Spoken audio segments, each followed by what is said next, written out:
What's up, everybody? It's Sports Spectrum. I'm your host, Matt Forte, here with Jason Romano. Yes. And Jason, we have the honor and privilege of having back on the podcast Mr. Andre Ward. Yeah. Knockout King, 32-0. Undefeated. Undefeated. Yes, sir. Yeah. Yes. What's yes, up, sir. Andre? What's up, fellas? I appreciate y'all having me on again. Yeah, I'm glad we were able to run into him here at the conference. This is really cool. It's awesome. It's awesome. So first and foremost, I think all running backs think that they can be boxers, and they admire what you do, because this dude is a tank, you know, and just being amongst you, it's a privilege to have you on the podcast, but also to talk with you about faith, man, faith in sports. So let's talk a little bit, I guess, first about faith in the boxing ring and in that sport in general. What have you seen? Is it more common now? Was it kind of taboo when you first came into it? Was it kind of, because Christianity can be looked at as soft for some reason in Western Christianity because of a misrepresentation of it. So as a boxer, making that decision to come out and represent Jesus, how was that? It was definitely challenging. It's not something that was, like you said, well received or accepted by the masses, I would say, but also accepted by many, though. I was just at a point in time in my life, like when I went to the Olympics in 2004, just came out of the streets, had just given my life to God, and it was like a radical transformation. So, I'm fired up, man, and I'm like, I got a second chance. And I was very zealous, at that time in 2004, and then even when I turned pro, 05, 06, 07, and I was just unashamed, man. And I just, I felt like, if guys can get on camera and talk about what they did last night and who they did it with, and nobody bats an eye about that, if you ask me, how did I do what I did today, or how am I able to, have a family and do all these things, then I'm gonna give God glory, So I kind of like, personally, though I recognize people's apprehension at times with sharing the gospel or sharing my testimony, I brushed off the shame because there's nothing wrong with what I'm doing. It's just, it rubs people the wrong way sometimes. And not even just talking about God, it's talking about Jesus. Yeah. You can say God, you can say higher power, you can say the Almighty, you can say, you can say all that, but when you specify Jesus Christ, you see that there's truly power in that name. Yeah, the big man upstairs, you hear all of it. It's like, I don't know what you're talking about. But when you get specific, that's when it changes. Yeah. And we've seen that a lot. We've been at the Super Bowl and talked with guys on stage, and we specifically say Jesus' name for that purpose too. But you mentioned the streets. Let's go back in the time machine about that. I know, a lot of our culture, talking about, young African-American men, have that kind of story of coming from the streets and being kind of relegated to that kind of life. What was that transformation like? What led to that? And what was the process like of God redeeming you out of that?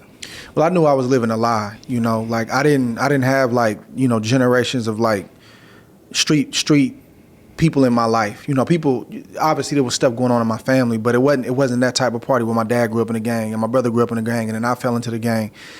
I was dealing with real stuff. My father was a functional addict. My father was a great man, but 60s, 70s, they didn't realize what they were getting themselves into, experimenting with these drugs. And, he was struggling with heroin addiction as he was raising me and my brother as a single parent. So I'm dealing with that. My mother was a full-blown addict, crack addict, excuse me, in San Francisco. I'm in the East Bay, so she wasn't always present.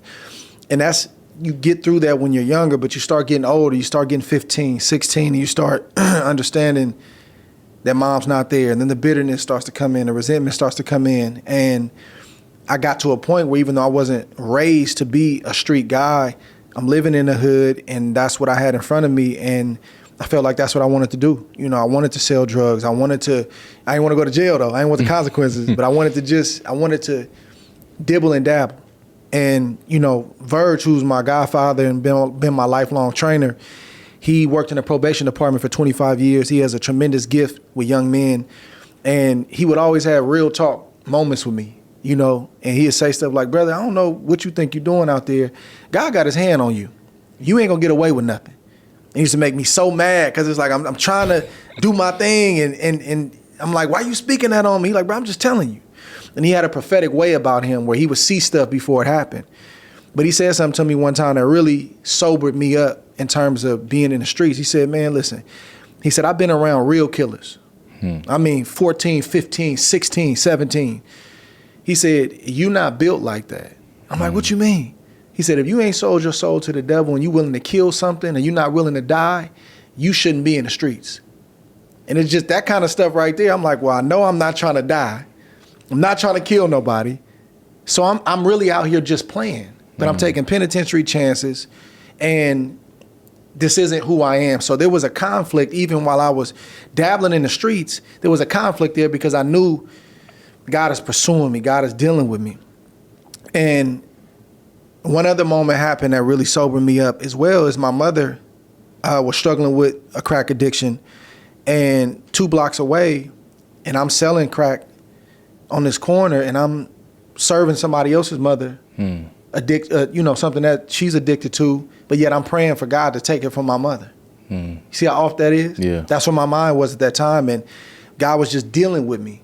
But I appreciate him meeting me where I was and dealing with me and pursuing me right where I was. And it just was events like that that got me to a point where I threw up my hands after getting in trouble a few times. And man, I'm grateful that God was still there. And it was a slow process, man, but he began to take the desire to be on the street corner away from me. He began to take the desire for drugs and alcohol away from me. And I was able to prepare myself and get ready just in time for the Olympic Games. And man, I never looked back. I never looked back. Once he saved me and got me on the right track, I just kind of progressed and went from glory to glory from there. Man, what a great God we serve, man, to mention that, because, you know, it's like we all have hypocrisy in our upbringing and in our life in general. And for God to see that, and literally, like you said, I'm praying for my mom to be delivered from crack, but yet I'm selling on this side of somebody else's mom. You could say, as we would be like, well, why should I help you? Yeah. But God literally does that. So, speak to these young cats. I'm in Chicago. I'm from Louisiana. When I was growing up, murder capital of the world, all this other stuff that cats used to brag about. And then I'm in Chicago. I think the Lord had placed me there for a reason. I started a foundation to impact gun violence and stuff like that.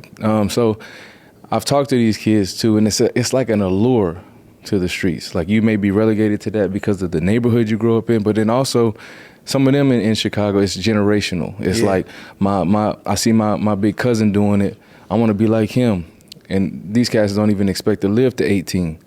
So for those who have they're enamored by that life, thinking that I don't care, I don't know if I'm gonna live that long, I just want to do it for right now, looking at the short side, speak to them and why it would be wise to turn to Jesus.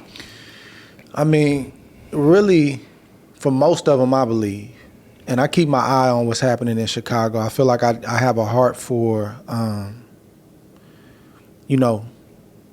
disenfranchised, those who have walked the same walk that I've walked. Like, I'm not intimidated by that kind of stuff, So I keep my eye on it, even though I don't, delve into the music and different things like that. I kind of know what's going on. And if you in Chicago, say, for example, Chicago, like, you got a lot of examples of how that road can end, and it's always going to be a voice that tells you, not me. It's always going to be a voice that tells you, well, that happened to him, I'm going to be smarter than that. But all you got to do is look at the Lil Durks. All you got to do is look at the King Von. You got to look at the Rondo with number 9, whatever his name is. Like, you just look at generationally the fallout. And it's a dude named Boss Top from O Block, and he just got out from doing 1.5 years, 2 years. And he's got to walk it out, but he talking different now. Because he been in there. He been fighting in the jails. He was away from his family, and you start getting older and that stuff becomes less appealing. So the message is, man, value your life. Value your life. And I know it's hard when you don't have a lot of positivity around you, that when you step outside of your apartment complex, everybody's talking about doing the same thing. We're going to ride on this block or ride on that turf. And you can do that, but it's not going to end well. And you can lose your life, and there is life after this life. And we don't talk enough about that. You going somewhere, I'm going somewhere when I die. Where are you going if your life ends prematurely? Do you want to be in somebody's jail cell? being told when to use the bathroom, being told when to eat, being told, when you can use the phone, having a fight if you see your op or whatever the case may be. Like, it seems appealing, but I don't think any man really wants that kind of life for themselves. And I don't know no other way. All I know is Jesus. I haven't tested those other ways, but I know that I've seen a dead man raised. Mm-hmm. I was dead in my sins. I was dead in my conduct. I was dead in the way I thought. And God took me right where I was. We don't serve a God. And this Jesus that I'm speaking of, he ain't afraid of what you're dealing with. He knows all about it. He knows more about you than you know about you. Take him up on the offer, man, to change your life. And it's really just about having a conversation, trying to humble yourself. You don't have to know everything. You don't have to sound smart or know all the scriptures. Man, just ask him to come into your life if you really don't want to live this way anymore. And God can transform your life right there on your block, right there in the apartment complex you live in, and he can begin to change you. It's a power that you've never known or felt before, but it's hard to access it when we don't humble ourselves to it. So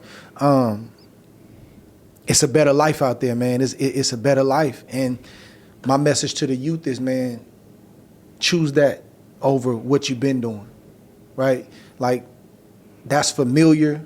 That's all you know. But you could be the one to change and start to turn and go in a different direction. That's really what it's about. Yeah. Because everybody doing the same thing. Everybody talking the same way. Mm-hmm. Everybody dressing the same way. Oh, you want to ride on the ops? He want to ride. Everybody looks and sounds the same. But is it one? You say, bro, I'm not doing that no more. Mm-hmm. No, I don't care what y'all say. I'm not doing that no more. I mean, I'm going to raise my daughter and I'm going to be alive for her. That's real strength. That's real power. Yeah. So when I speak to the youth, man, I just try to keep it 100. I try to keep it real. I speak to where they at. I understand where they at. But I also, like you said, you got to reach down and say, man, it's a better way, and you hope they reach out for that hand. Yeah. We've been definitely given a false version of manhood that, unfortunately, we buy into with the music that's destructive that we talked about, that you've mentioned. I found myself pregame having to switch it up, too. And there's so many other options out there. My guy, KB, Lecrae, Andy Mineo, all these dudes, they, super talented. So I had to switch that too. You got to actually cut off, like, what are you consuming? We talked about it. I think Dr. Laritz this morning talked about how the flesh is weak. The spirit is willing, but the flesh is weak. Mm-hmm. And so what are you feeding? Are we feeding our flesh, or are we feeding our spirit? Because that's what's going to win. Mm-hmm. And so we have the privilege of having great preaching and teaching here by, like, Crawford Laritz and his son Brian Laritz here. And he spoke of legacy early to the board group. And he was talking about how this one pastor who has a great legacy, he said his biggest fear was drowning in shallow water. Mm. And so what he meant by that is living this great, track record of, being obedient and doing ministry and doing all of this. But to drown in shallow water is obviously to make a late mistake, make something. Do you, with your track record, obviously with boxing, already mentioned it, and being undefeated in that aspect, how do you set boundaries in that aspect of not being able to fail later on in life and living that track record? Because the enemy is obviously after us continually, sure, yeah. And as you continue to preach to the youth, he wants his hand on the youth continually too. For sure. So how do you protect yourself from that? Man, I think number one, I've had great examples around me. I've had a few good men in my life that have been examples that I can pull from, and I'm a person that some things are taught, some things are caught. And I'm a person that catches a lot just by watching. I've been like that since I've been a kid. I'll watch you and I'll adopt what you did because I feel like that can fit my life. So that's part of it. My pastor, Napoleon Kaufman, has been a great example for me throughout the years. I've been going to this church for 20 some odd years. My father, while he was still alive, Verge, for a season in his life. And I also have not only good examples, but I got a core group of brothers that I run with. And we not only hold each other accountable, but we challenge each other, And sometimes the Bible says that the iron sharpens iron, so sometimes some friction. But it's good friction because we're trying to sharpen each other, and we're trying to finish our course, like you say, and finish our race. So I know that, my pastor says that anybody can fall, but nobody has to. The grace of God is a real reality to me. The Spirit of God and God being the greatest counselor that we could have is real to me. So it's really just trying to perfect those fundamentals of having good leadership, good fellowship with my brothers, and then trying to walk out this word and really calling on God for the help that I need. And then also not living in fear, because fear can also try to grip us as men of God that, man, you better make sure you don't fall. You better make sure this don't happen. You slip up one time, you got to fight that too. So it's a fine line between being sober about the, hey, it can happen, but by the grace of God, it's not going to happen. Yeah. And you mentioned leadership too. You were here and you spoke to the men at lunch and, gave us a great word about the privilege of having pressure. And I want you to talk about leadership within that privilege of pressure. I guess both of those, because leadership requires self-leadership. You can't lead and give someone what you don't have. That's right. So talk a little bit about that and in your message about the privilege and why it should be a perspective of privilege to have pressure on us. Well, I think the privilege is the opportunity. The privilege is the opportunity to do the thing that we said we wanted to do. It's the opportunity to have the family, to have the kids, to build the business, maybe to have the wealth, to have the things that we've prayed for, things we're working toward. And pressure is also a privilege, because though it's uncomfortable, if we allow it to work for us, it's producing who we're supposed to be. It's squeezing out the things, the selfishness, the pride, the self-dependence, all the things that hinder us from ultimately being where we're supposed to be in life. So if we switch our perspective, you can see it as a privilege and not as a curse. And I don't know about anybody else, but man, like, even though I'm retired, man, I still got that drive. You know how that go. That drive don't go away. So the drive is just in other areas, and I want to max out and I want to be great in other areas. Well, pressure's going to come, and I got to manage it the right way. And I've learned to manage it, and I'm learning to manage it by getting in that word and saying, well, how did Jesus deal with pressure? Man, he had people thronging him and pulling on him every day. Some people was rocking with him. Some people weren't. How did he deal with that? Man, this scripture said that Jesus was around these people, and they wanted to be around him for the miracles and the fishes and the loaves, but it said that he didn't trust himself to those men because he knew the hearts of those men. Man, that's interesting. So, man, I could be around people but not fully entrust myself. That's how you deal with that level of pressure. Man, he was in the Garden of Gethsemane. Man, this word means that, that's a crushing. So, man, he was being crushed, but yet I see him tell his Father, not my will, but your will be done. And I see him pick up his cross and go finish his course. So, man, that's what we're supposed to do. So just taking and pulling from those scriptures and applying it to business, being married, my fatherhood, all the pressures that come to my table, man, the scriptures have answers for. Yeah, that's awesome, man. And, man, you mentioned the refining or the iron sharpening iron. And I think in this culture, it's like we try to land at a soft spot Always. and that's not the life that the Lord has mapped out or made you for too, right? There's a refining process, and we all know what refining. We look at some gold, as you mentioned up there. All that stuff has to be melted down and purified. And when it comes to the refining process, I've been told that between our deliverance and our destiny, there's always development within that, but we run away from the development part. Just talk about a little bit like how do you have the mindset? Because I know your mindset is like mine. I'm a running back. You're a boxer, and like you attack that. But not everybody is built like that or has it. But they can have the potential to do that. For sure. How would you advise them to embrace the development process that the Lord is bringing them through? I mean, you cannot get to where you want to get God's way, right? Like, you got school, you got institutions of higher learning, you got education, college, you have Bible college, seminary, but it's another school. It's a school of the Spirit. School of the Spirit is going to take you places that are uncomfortable if you say you want to walk with Jesus. Right? And it's not always uncomfortable, but there are seasons where God said, okay, that right there, I permitted that for a season, but you say you want to go here, that can't go with you. And God will allow life circumstances, right? Relationship with other people, sometimes believers, life circumstance, business, whatever, however he wants to do it. It could be in your marriage where God said, it's going to be some friction because I'm working some things out in you. That's part of the process.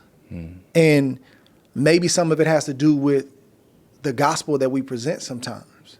Gimme, gimme, gimme. God's going to do, God's going to do. No, God's going to do his part. He's faithful. But are we in position to receive the blessing that we say God's going to do? And oftentimes God has to take us through. And it's like an airplane. You elevate to 10,000 feet and God will let you sit there for a season. Then all of a sudden, man, we're going up. We're going to 15,000 feet now.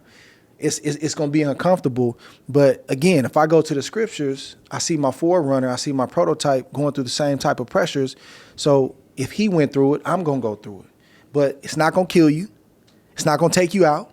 Just hang in, say ouch, let him do what he's going to do. Don't abandon the faith. Don't run from God. And then you're going to get to the other side and you'll be better off because of it.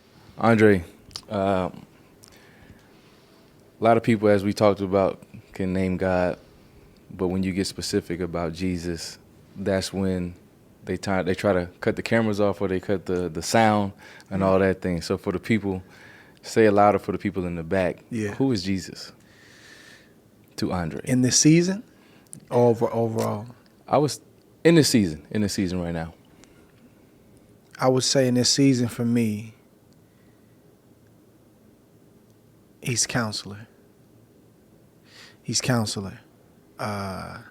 Spiritual and natural, and me continually building the faith to know to go to him first. What you think about this? Should I do this? Man, I think I can do this. Do you want me to do this? Man, this opportunity is on the table. Is this from you? Man, that door got shut. Man, should I try to get the door open, or is that you? Just respecting him as counselor and getting familiar with that still small voice and learning to yield to it, because sometimes, the no's are just as good as the yeses. And God, man, is one of my biggest blockers. He be blocking me. He be blocking me. But it's with purpose, though. Mm-hmm. But he's also my biggest blesser, too. So God will close the door on me in a minute. Like, in a minute. Like, what? Man, that's a good... No. And it just won't... It ain't flowing. Like, it's just not a open door there. I'm like, man... And I'm learning just to, cool, man, praise God. Yeah. So counselor is probably the attribute that I would point to right now. Yeah, I think we're in the same space. And I've been retired longer than you have, but I think similarly I'm in the same space of Lord, I want to be obedient, that still small voice. Yeah. Because when you actively plan and doing what you do, what you've been blessed to do, it's a lot of confidence in that. Yeah. You know what you can do. Straight up. But on the other side, it's like, Lord, I'm trying to listen to you. Yeah. And when he does close those doors, I might have a great thought, but that's me saying, Lord, my will. But I mean, the greatest example of that too was in that garden too, when he said, Lord, your will be done. Even Jesus submitted himself to that will. So that's profound. Man. Yeah, man. I think the greatest example of that was in the garden. And you see Jesus' 100% humanity, yet his 100% deity. And to say, can you take this cup from me? Is there another way? Is there another way? He was like Dr. Strange on Avengers. Like, there's got to be another way. But DJ J Nice. Yes, sir. Not DJing today, that's for sure. But Andre, when we had you on a couple years ago and I talked to you, you talked about the ministry work you and your wife are doing. I would love for you to just share that again for the audience that did not hear that. And we have a lot of new people that have joined this podcast over the last couple of years. You and your wife are pastoring in a church for the youth, and I'd love to hear more about what you do. Yeah, we're youth pastors at the Well Christian Community in Livermore, California. I mentioned already my pastor, Napoleon Kaufman, and his wife Nicole Kaufman are senior pastors. And but man, we got 5 kids, so we've been having you got youth your own group going kids. on. You got a pastor for a long time. We've been having youth group going on, so we are well prepared. It's a great opportunity to impact the hearts and the minds of these young people, middle age and high school. Some people say that that's the hardest age, and it's hard to get them motivated. But I believe, man, if we do the grunt work, the fasting and praying offline before you get in front of those kids, and you're doing it in faith, and then you get before them, man, and you just share the word as God will lead you to share it. You sow those seeds, you water those seeds in faith. You got to believe that God's gonna give the increase. And youth ministry can be deceptive because it looks like it's not working. Looks like nothing's happening beneath the ground. But if you stay in it long enough, all of a sudden something will start to bud, something will start to push through that ground, and you'll see that, okay, they were listening. Okay, those seeds did land in a good place. So I think it's a great opportunity. I don't look at it like it's hard. I look at it like an opportunity. And the world, through social media, through movies, through music, through relationship, they are bombarding our kids. They're bombarding them with telling them who they're supposed to be, who they're supposed to believe in, what they're supposed to believe in. God's not real. Well, I take that personal. In the same way I had a switch in the ring, when I get hit, same way I got a switch in my faith. When I see that something's like a righteous indignation that starts to well up in me, and it's no longer if we share the gospel to that age group, we have to. We're burdened to share the gospel with that age group, and we're believing God for them, not when they're older, but now to be impacted and to be used in a powerful way. That's awesome. Yeah, and Matt, much like you and your wife, Andre, doing this ministry together has to be it's a blessing. A real cool thing. Yeah, it's a blessing. I love that. Now, you mentioned movies real quick, Matt. You may remember this, you may not. Yeah, I know. But these young kids have to have watched the movie Creed or Creed 2 and see Danny the Stuntman Wheeler and say, wait a minute, that guy's who's my pastor was in this movie. Does that help, I think, in some ways that you have this sort of platform that you were in these movies that some of these young people might want to listen to you a little closer because they might think, okay, that guy was not just a boxer, he was an actor in these it's movies. Always a good inroad, you know, when they kind of see you like that. It's interesting that some of these kids in our group, but then also just people I met, you know, on vacation or in the streets, man, some of these kids don't even know I boxed in real life. They're too young. Yep. They're like, that's that dude that was in Creed. That's crazy. And then that's it. And they walk off. So I'm like, this is crazy. I don't know how to feel about that. So they think you're a pastor and an actor, but no boxing. No real boxing. I had somebody tell me that day, like, man, oh my God, I didn't know you. I thought you just boxed like recreationally. That's so funny. Nah, I actually did this for real. Yeah. Is that for play? Yeah. Got a couple championships, a gold medal. Did a little something. It worked out. Yeah. So A lot of stuff. But man, thank you for your time, man. A lot of wisdom. Anytime, my brother. I appreciate Yes, what you're sir. doing too, man. You still in Chicago? I am. Yeah. I am. You not leaving? I can't, you know how it is with the wife. Yeah. But also when I think I got drafted there, the Lord put it on my heart to be in that city.